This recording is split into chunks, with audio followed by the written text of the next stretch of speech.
Information, reportages, musique, La Ciotat, fréquence nautique sur 107. 7000 hectares sont partis en fumée cette semaine. C'est une hécatombe en région Provence-Alpes-Côte d'Azur et nous avons décidé aujourd'hui sur Radio La Ciotat Fréquence Nautique de revenir sur cet épisode des feux de forêt dans notre région, mais parler également de ce qui s'est passé puisque nous célébrons un triste anniversaire. Le 25 juillet 1982, près de 600 hectares partaient en fumée entre Cassis et La Ciotat et on me fait signe qu'il y en avait beaucoup plus. Justement, nous recevons aujourd'hui Jean-Pierre Michel, président du comité d'intérêt de quartier de La Ciotat Nord, mais aussi premier vice-président de la Fédération Est de Villes Extérieures de Marseille. Il est membre du conseil d'administration de la Confédération Générale des CIQ de Marseille et animateur de la commission confédérale sécurité incendie et risques majeurs. C'est aussi un officier de sapeur-pompier professionnel à la retraite depuis le 1er janvier 2017. Monsieur Jean-Pierre Michel, bonjour. Alors, avant tout, votre sentiment sur ces feux de forêt qui ont ravagé une bonne partie de notre région cette semaine? Bon, mais tout d'abord, merci de m'avoir invité. Mon ressenti, il va être surtout à titre personnel. J'interviens en tant que ciotadin, sans faire trop de rapprochement avec mes activités que vous avez citées. Donc aujourd'hui, ce qu'on peut dire, c'est qu'on a une situation grave. Qui est ni plus ni moins quand même que des situations qu'on retrouvait dans le temps, puisque mes 44 ans de service dans la profession de sapeur-pompier professionnel m'ont fait connaître des étés durs.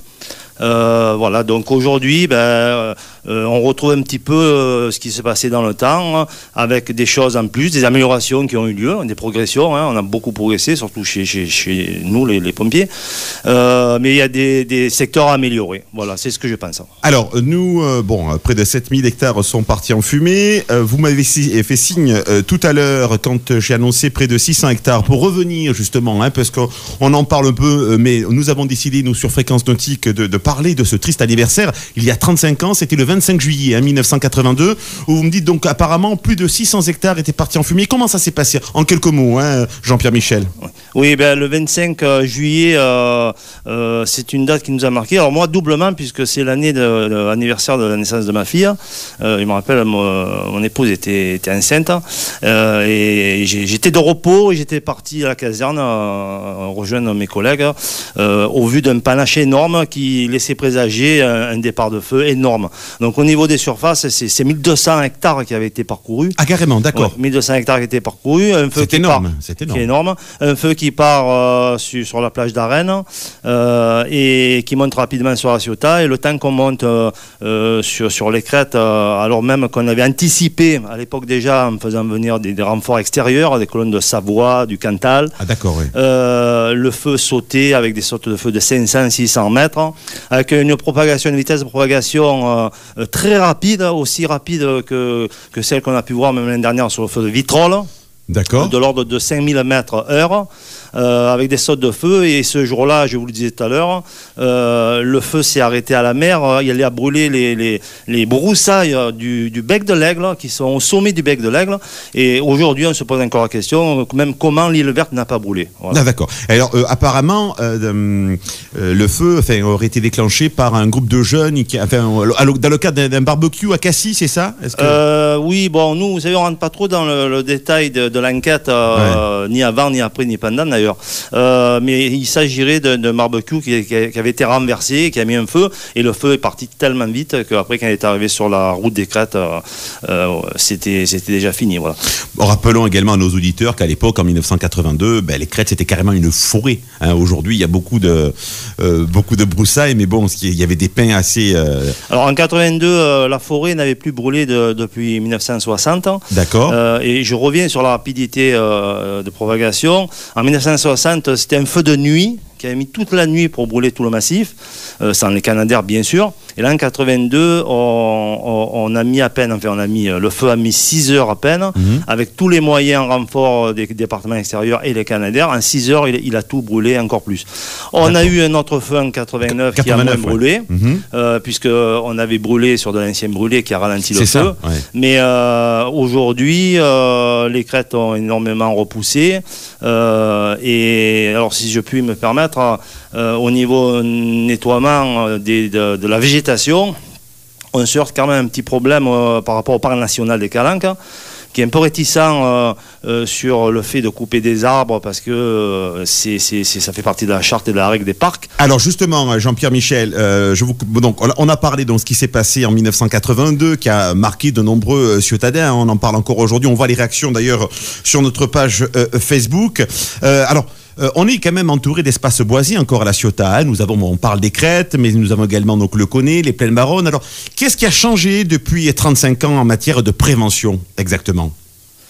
En matière de prévention, on a accentué les règles de débroussaillement préfectoraux. Ouais. Chaque année, la mairie s'occupe particulièrement d'un secteur. Cette année, c'était le nôtre, comme par hasard. Le secteur La Ciotat Nord. On a fait énormément de progrès et d'efforts. On joue le jeu. C'est-à-dire, vous jouez le jeu? On joue le jeu, c'est-à-dire que dans nos assemblées générales de CIQ, on garde toujours une place importante pour expliquer le comment faire et le pourquoi. Alors, en 2 mots, le pourquoi, c'est que c'est pas une punition de débroussailler.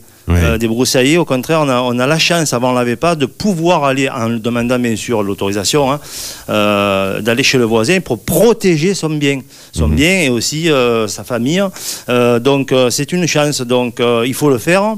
Par contre, là où le bas blesse, et j'ai envoyé une lettre recommandée à monsieur le maire de La Ciotat, le 25 mai, entre autres, j'ai demandé autre chose, mais pas que pour ça. Et vous avez répondu? Il m'a toujours pas répondu. Je vais travailler là-dessus. Je trouve que le particulier fait un gros effort.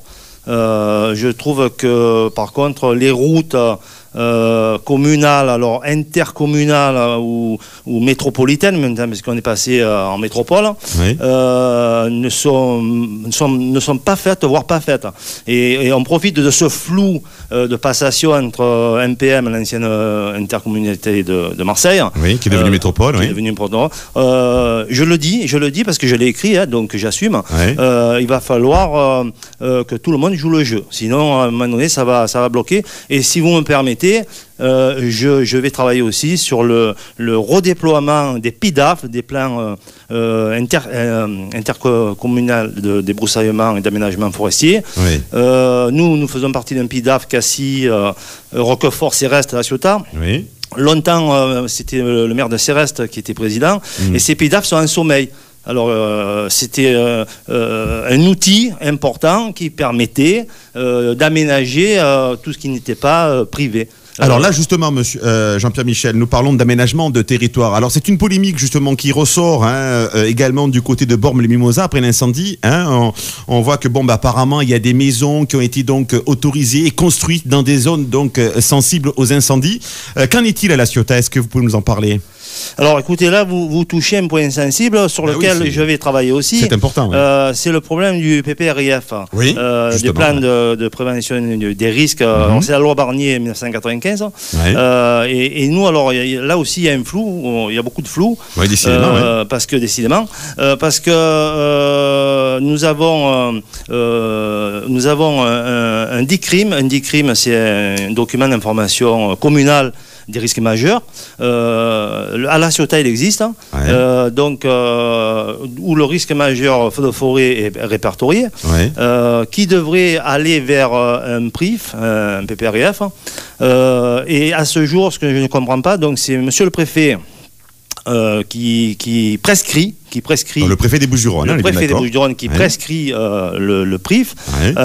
Aujourd'hui, il y a 7 villes avec des PRIF prescrits. Je vous les cite pas, mais il y a Marseille. D'ailleurs, Marseille a une enquête publique parce que le PRIF prescrit doit passer en enquête publique. Il passe à l'automne. Il y a 3 PRIF approuvés. Je vous les cite pas non plus, mais il y a Auriol. D'accord, oui. Donc c'est normal. Madame la maire d'Auriol est très attachée à ce problème de feux de forêt. Donc la Ciotat, on n'est ni prescrit, bien sûr, et encore moins approuvé au niveau du PRIF. Donc ça veut dire que lors des délivrances des permis de construire, parce que le PRIF doit être annexé au PLU. Donc éventuellement on peut avoir des constructions qui se font en zone à risque. En zone à risque, donc à la Ciotat ça peut se faire. Donc, je ne sais pas si ça se fait, mais d'après ce que je vous ai dit, et c'est bien détaillé, hein, ce que je dis, rien ne l'interdit, enfin du moins rien ne l'interdit.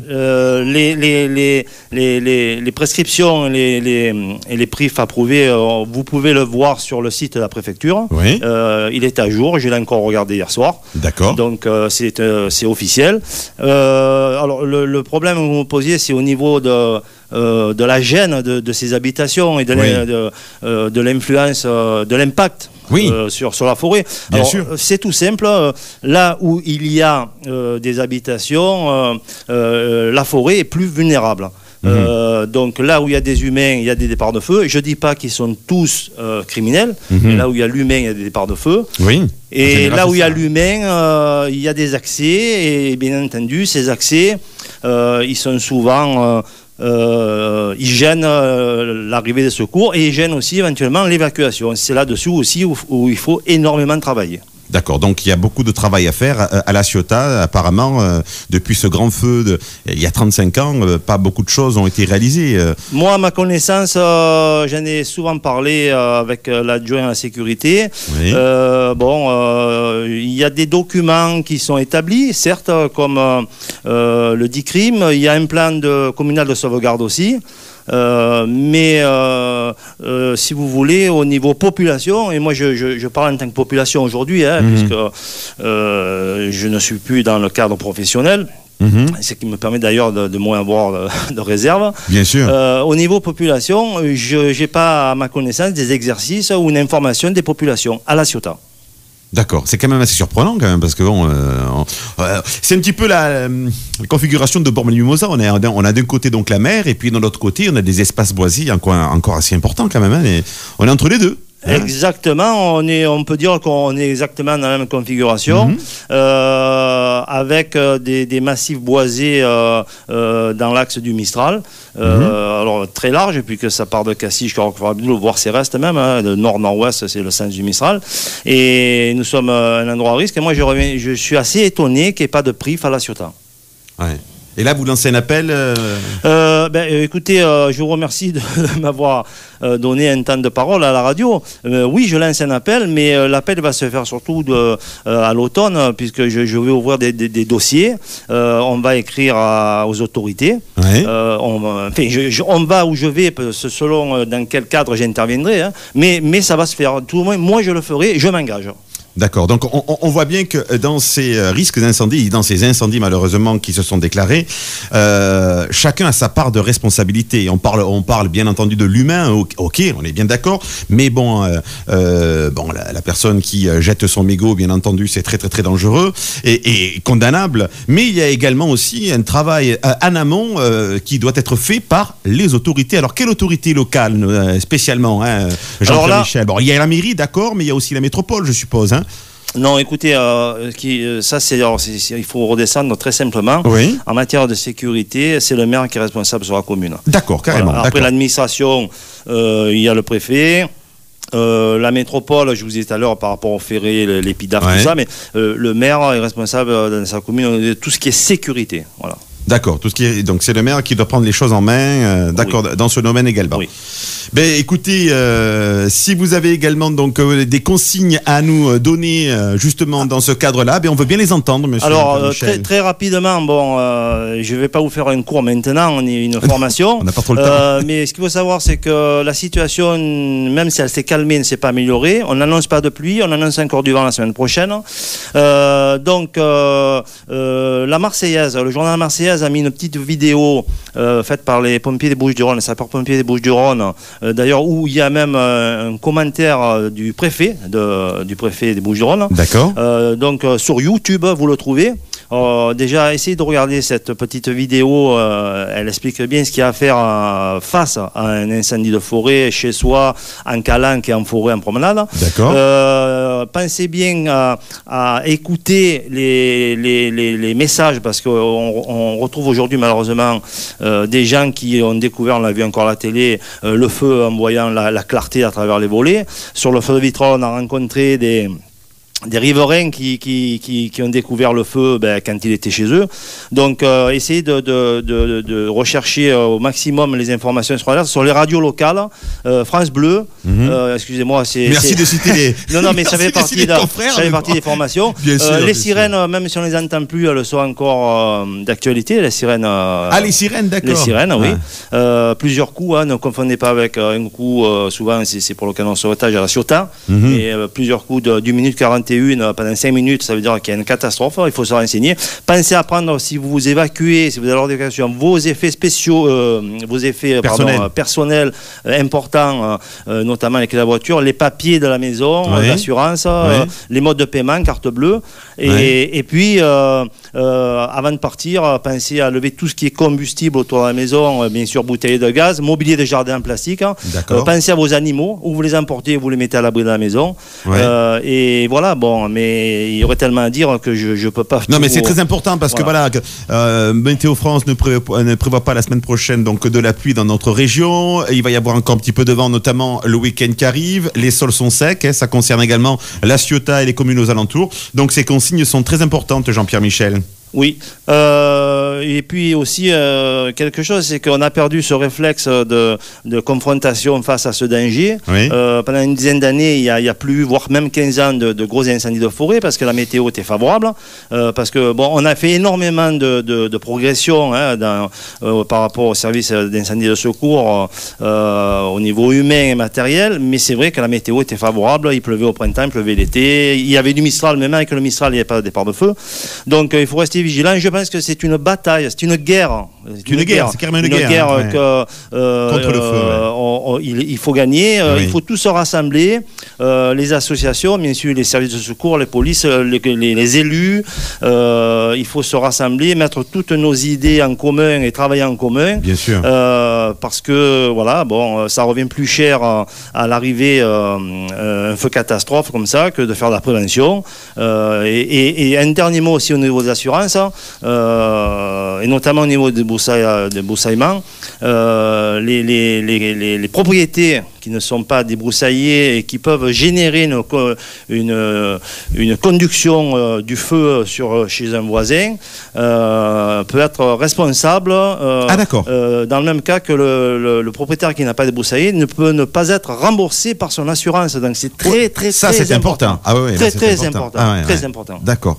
Donc voilà, si vous débroussillez pas, il y a le problème, c'est que il n'y a pas de remboursement. C'est formel. Et par rapport, vous pouvez vous retourner sur le voisin par qui le feu est passé, est arrivé chez vous et a fait des dégâts. Ah, ça c'est très important. D'accord.